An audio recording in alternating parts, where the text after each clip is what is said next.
Subvencionim të kostos shtesë prej 50 milion eurosh për bizneset që dalin në treg të hapur të energjisë, kanë kërkuar përfaqësuesit e bizneseve.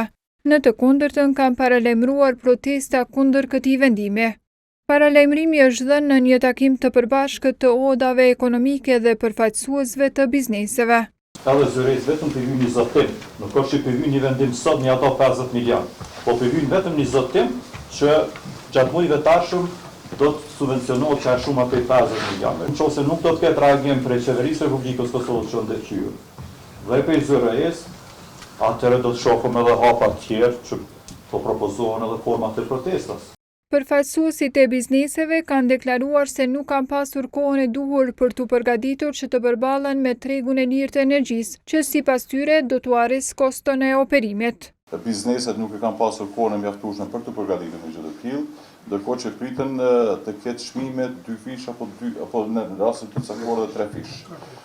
Pra, po biznesi është në linjën e parë të frontit sepse afektohet i pari, mirë po ky ndikim nuk do të jetë vetëm te biznesi, ky ndikim do të jetë në gjithë shoqërinë kosovare.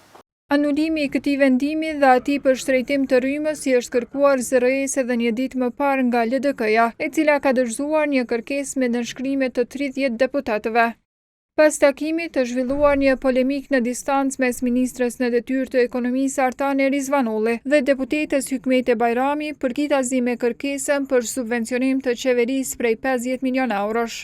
Rizvanolli mohoi mundësinë e subvencionimit.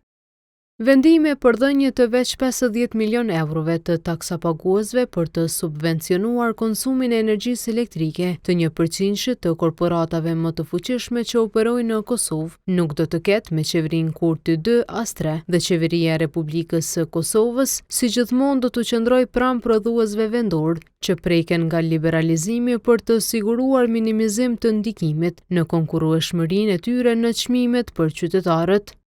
E deputetja Bajrami e bëri përgjegjëse Rizvanollin për shtrejtimin e energjisë.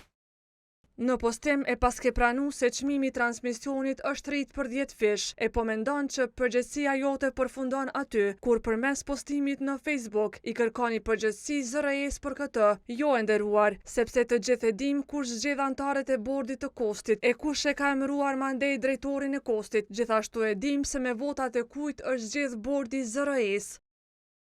E përfaqësues të ZRE-s kanë bërë të ditur se vendimet e saj mund të anulohen vetëm me vendime të gjykatës.